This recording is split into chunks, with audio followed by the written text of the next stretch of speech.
জয় একা একা তার রুমে শুয়ে নীরবে কেঁদে চলেছে। ব্যাকগ্রাউন্ড সাউন্ড হিসাবে একটা গানও বেঁধে চলেছে। গানটা হলো, তুই যদি চিন্তাময় পরাণের পাখি, তোরে লিখা দিতাম আমার এ দুটি আঁখি। কে এই জয়, আর কি কারণেই বা কাঁদছে, চলুন জেনে নেওয়া যাক। জয় বিএ প্রথম বর্ষের ছাত্র। কলেজে ছোট বড় সবার সাথেই অনেক ভালো সম্পর্ক তার। এই সম্পর্কগুলোর মাঝেই একটা স্পেশাল সম্পর্ক ছিল তানিয়া। তানিয়া মেয়েটি অনেক কিউট আর মিষ্টি একটা মেয়ে। তানিয়া আর জয়ের রিলেশনটা স্কুল লাইফ থেকে চলে আসছে। কিন্তু আজ কি এমন হলো যে জয় নীরবে কান্না করছে এভাবে? জয় চোখ দুটি বন্ধ করে নীরবে চোখের জলে ঝুটিয়ে চলেছে। ইতিমধ্যে তার মোবাইলে কেউ একজন 30-12টো বেশি কল করেছে, কিন্তু জয় রিসিভ করছে না। কিছুক্ষণ পর আবারও ফোনটা বাজতে লাগলো। এইবার জয় কলটা রিসিভ করলো আর কান্না ভেসে কণ্ঠে বলতে লাগলো, হ্যালো। জয়, কি হয়েছে তোর? এতবার তোকে কল করলাম, তুই রিসিভ করছিলিস না কেন? আর তুই এভাবে কাঁদছিস কেন?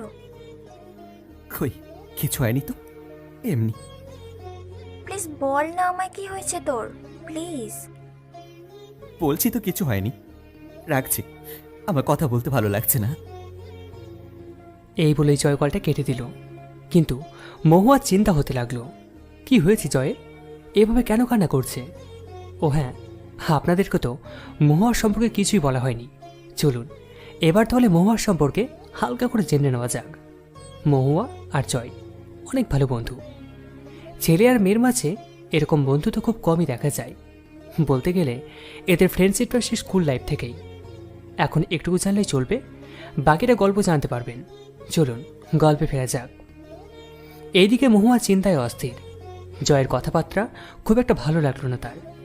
আবারও জয়ের মোবাইলে কল করার চেষ্টা করলো, কিন্তু মোবাইলটা বন্ধ। মোবাইল বন্ধ থাকায় মহুয়ার চিন্তা দ্বিগুণ হয়ে গেল। অবশেষে মহুয়া ভেবে নিয়েছে জয়ের বাড়ি যাবে। জয়ের বাড়ি গিয়ে সবার সাথে কথা হলো, কিন্তু জয়ের কোনো দেখা নেই। এর আগেও মহুয়া অনেকবার এই বাড়িতে এসেছে, তাই বাড়ির সবার সাথে সাথে সব রুমও তার চেনা। তাই সোজা জয়ের দরজার সামনে চলে গেল। এ কি অবস্থা, রুমের দরজা বন্ধ, ভিতরে স্পিকারে আবার খুব জোরে জোরে গানও বাজছে। কিছু তো একটা হয়েছে যেটা জয় আমার কাছ থেকে লুকাচ্ছে। এর কারণটা আমাকে জানতেই হবে। জয়, দরজা খোল। কিন্তু জয় দরজা খুলছে না। প্রায় 10 মিনিট বাইরে থেকে দরজা নক করার পর জয় দরজা খুলল আর মহুয়াকে দেখে বলল, এ কি মহুয়া, তুই? হ্যাঁ আমি। কেন, আসতে পারি না বুঝি? আরে আমি কি সেটা বলেছি নাকি? আয় ভেতরে আয়। কি হয়েছে তোর, বলতো জয়? তেমন কিছু না। তো বলছিস না কেন, বল কি হয়েছে। তানিয়ার সাথে ব্রেকআপ হয়েছে। কুত্তি, তুই হাসিস কেন? এটা কোনো কথা হলো? তুই কি সত্যি পুরুষ রে? এইবার কিন্তু আমার সেটা নিয়ে সন্দেহ হচ্ছে। লাত্তি খাবি কিন্তু কুত্তি। আচ্ছা ছাড়, বিকেল 3টায় আমার সাথে বেরোবি, ওকে? কেন? যেটা বলছি সেটা করবি, আর কিছু শুনতে চাইছি না। ওকে, বের হব, কিন্তু কারণটা কি সেটা তো বলবি। গেলেই বুঝতে পারবি। আর এসব ন্যাকা কান্না বন্ধ করে খেয়ে নে জলদি, 3টে বাজতে বেশি সময় নেই। আর আমি গেলাম, বাই।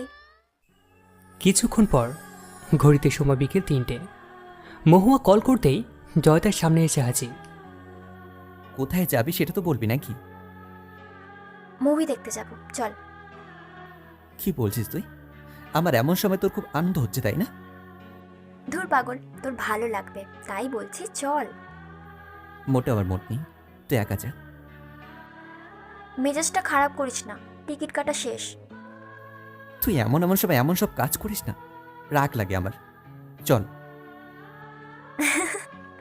লাভ ইউ, চল। দুজন পাশাপাশি সিটে বসে মুভি দেখছিল। এমন সময় একটা সিনে ভয় পেয়ে মহুয়া জয়কে শক্ত করে চাপটে ধরল, কিন্তু জয় কিছু মনে করেনি, কারণ তারা অনেক ভালো বন্ধু।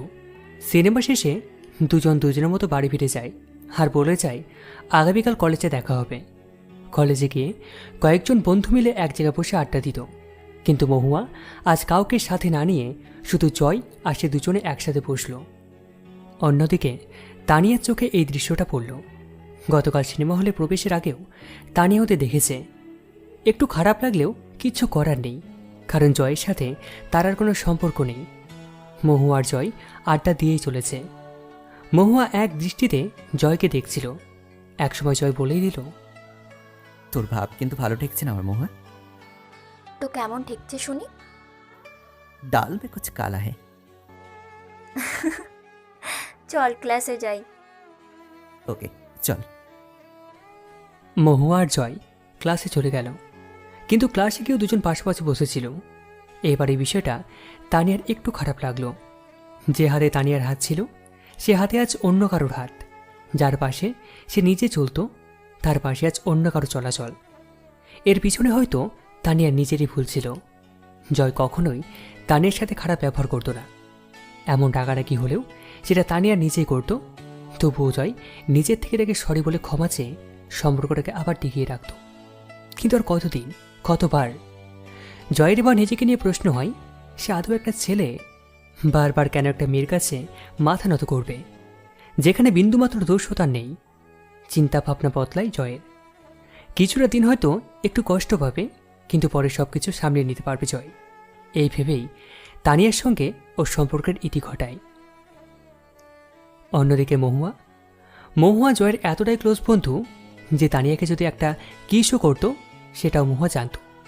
ধীরে ধীরে মহুয়ার মনে জায়গা করে নেয় জয়। মহুয়ার কাছে সম্পর্কটা বদলে যেতে থাকে। একসময় সেটা গভীর ভালোবাসার রূপ নেয়, কিন্তু জয় কখনো জানতেও পারেনি, হয়তো জানতে পারবেও না কোনোদিন যে কতটা আপন সে মহুয়ার কাছে। দিন যেতে থাকে, মহুয়া জয়ের সম্পর্কটা ক্রমশই গাঢ় হতে থাকে। মহুয়া চায় তানিয়া আবার জয়ের জীবনে ফিরে আসুক, আর তাকে ফেরানোর দায়িত্বটা মহুয়ার। সে জানে ত্যাগেই প্রকৃত সুখ, তাই সে নিজের ভালোবাসা গোপন রেখে তানিয়াকে ফেরানোর চেষ্টা চালিয়ে যেতে থাকে। একদিন হঠাৎ করে জয় বলল, তুই আমাকে ভালোবাসিস মহুয়া? জয় এমনি জিজ্ঞাসা করল যে সে তাকে বন্ধু হিসেবে ভালোবাসে কিনা, কিন্তু মহুয়া নিজেকে ধরে রাখতে না পেরে বলেই ফেলল, বাসি তো, নিজের থেকেও অনেক বেশি। জয় কথা ঘুরিয়ে বলল, জানিস তো মহুয়া, তুই বন্ধু হিসেবে যতটা আমার কেয়ার করিস না, তানিয়া তা কখনোই করেনি। হয়তো কেয়ার করেছে, কিন্তু তুই বুঝে নিতে পারিসনি। কেয়ার করেছে, প্রতিদিন গরম দেখানোর, নিজেকে মনে করে বিশ্ব সুন্দরী। পেছনে হাজার হাজার ছেলে লাইন দিয়ে থাকে না, আমার মতো জয়ের জন্য টাইম আছে নাকি তার? তোর ভালোবাসাটা হয়তো সে বুঝতে পারেনি, তাই ওরকমটা করেছে। তবে চিন্তা করিস না, সব কিছু ঠিক হয়ে যাবে। কিচ্ছু ঠিক হবে না রে, ও আমাকে কখনো ভালোই বাসেনি। বললাম তো, সব ঠিক হয়ে যাবে, চিন্তা করিস না। আগামীকাল কলেজে গিয়ে তানিয়ার সাথে কথা বলবো আমি, আর সাথে তুইও থাকবি। আমি থাকতে পারবো না, তোর যা বলার তুই বলিস। আরে পাগল, তোদের দুজনের ভুলগুলো দুজনে মিটিয়ে নিবি, দেখবি সব ঠিক হয়ে যাবে।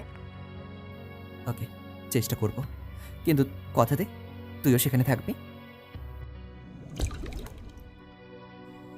পরদিন কলেজে জয় আর তানিয়া দুজন মুখোমুখি, আর সাথে মহুয়া জানে না কি করবে সে, কিন্তু এটা জানে সে জয়কে অনেক ভালোবাসে। জয়কে ছাড়া মহুয়া অপূর্ণ থেকে যাবে, কিন্তু কিচ্ছু করার নেই। জয় তো অন্য কাউকে ভালোবাসে, আর তাকে পেলেই জয় সুখে থাকবে। জয়ের সুখেই মহুয়া সুখ। এইভাবে মহুয়া চুপ ছিল। সরি জয়, সরি কেন? তোমার সাথে ওরকম ব্যবহার করাটা আমার উচিত হয়নি। মহু আমাকে সব বলেছে, তুমি আমাকে কতটা ভালোবাসো। তুমি চেয়েছিলে মহু আর তোমাকে দেখে আমার হিংসে হোক আর নিজে থেকেই ফিরে আসি। দেখো তাই হলো, আমি ফিরে এসেছি। তানিয়ার কথা শুনে জয় মনে মনে বলছে, এসব তো আমি কখনো ভাবিনি। তার মানে মহুয়া এসব ওকে বানিয়ে বলেছে। কি এত ভাবছো জয়? তানিয়া, একটা কথা কি তোমার মনে আছে? তুমি নিজেই বলেছিলে কি কথা? সময় কখনো কারোর জন্য অপেক্ষা করে না। তো কি বোঝাতে চাচ্ছ সেটা বলো। জয়ও কারোর জন্য অপেক্ষা করে না। জয়, আমি কিন্তু সরি বলেছি। সব কিছু ভুলে গিয়ে নতুন করে শুরু করি না, প্লিজ। সরি বললেই কি সবকিছু সমাধান হয়ে যায় তানিয়া? আমি জানি না, কিন্তু প্লিজ তুমি আমাকে ফিরিয়ে দিও না। আমি আর তোমাকে ছাড়া বাঁচতে পারবো না। তোরা কথা বল, আমি গেলাম। মহুয়া হাঁটতে থাকে, কিন্তু তার ভিতরটা কষ্টে হাহাকার করছিল। সে সেখানে থাকলে তার কান্না জয় ও তানিয়া দুজনে দেখতে পেত। মহুয়ার চোখের কোণে জল। পিছন থেকে জয় মহুয়ার হাত ধরল।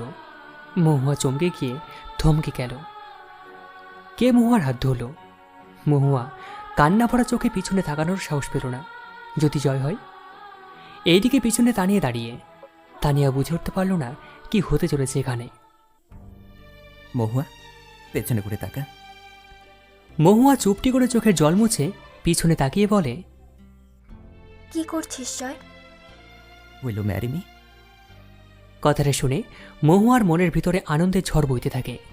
কিন্তু পরিবেশ এখন আলাদা, তাই নিজেকে সামনে নিতে হবে। জয়, কি বলছিস এসব?